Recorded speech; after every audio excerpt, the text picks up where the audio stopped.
I've been looking around, and one thing that you hear coming out of the Islamists is, well, we don't need to war with them. We can use their own democracy against them. Yes. Infiltrating, as we've seen in London, with Sadiq Khan becoming mayor, and then positions of leadership on school boards, as they're having more children than we are, as they encourage, like you'll see Ilhan Omar, who would never get an abortion herself, is gladly encouraging Americans to get abortions so that our birth rate lowers and theirs increases, and then they get us via the vote, and so that nobody ever has to actually fight a war or they don't have to do a 9/11 level attack, because they're infiltrating from within. It is very clever, and they justify it because the Quran allows that for them to do. It allows them to be deceptive. And so in their own holy book, encourages and allows them to be deceptive to achieve the goals of the goal, Islam.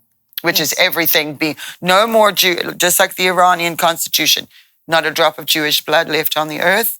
And the whole world is Muslim. Yes. And if you don't convert, then you're an infidel, and then they are justified in murdering you. And they can be as brutal as they want.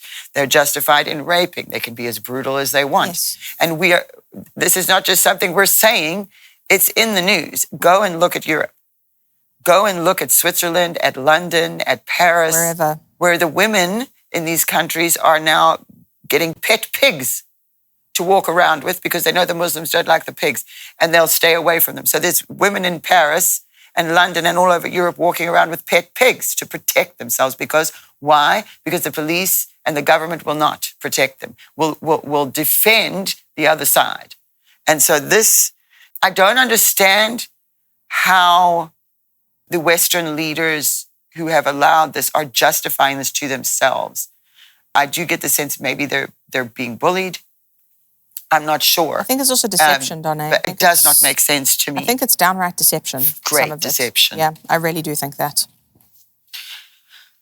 But we do have another prophecy. Yes. This is February 18th of 2011. And Dad was in Detroit, Michigan. And again, I have to stress this, as I do every time. It is so important to pay attention to where he was when he prophesied these things, especially if he was on the road, because God used to send my dad. He did boots on the ground. He had a whole campaign around that, the boots on the ground, and the importance of the prophetic physically being in a region. And so that's very important to note as well. But again, let's have a look at this prophecy, February 18th of 2011 in Detroit, Michigan. I've heard the sounds of those that would say, there shall be national socialism. We shall create history without God. What did you say? History without God? There can be no history without God. This is His story. Therefore God said, watch how I make history. Watch how I make history. Now, says the Lord, and this nation, they will look back and say, how did they recover so easily? Restoration has begun, says the Lord. Come on.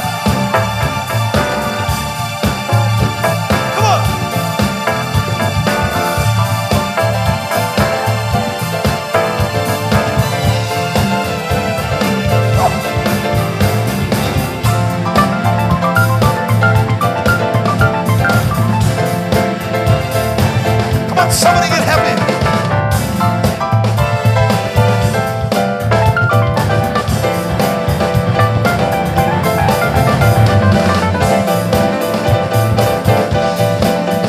Come on.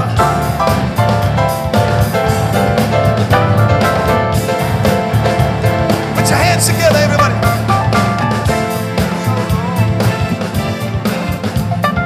Nations of the earth shall roar. They shall rock and roll under the sound of the holy word of the Lord.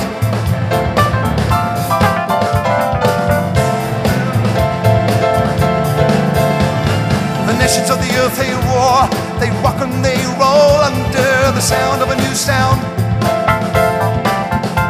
Don't you know there is a new sound that is coming to the earth?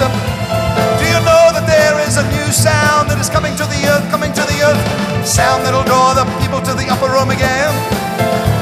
It's a sound that'll draw the people to the upper room again. It's the sound of the Spirit of the Lord. It's the sound of the Spirit of the Lord.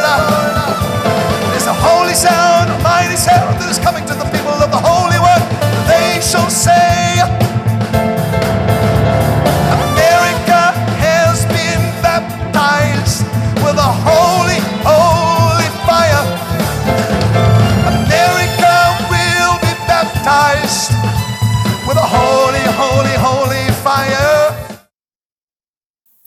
Well, we were just talking about the music, and the good thing in that is that you hear how celebratory and victorious he sounds. And so I just want to encourage everybody today that although he saw this as being a threat, he did not see it as being successful. Yes.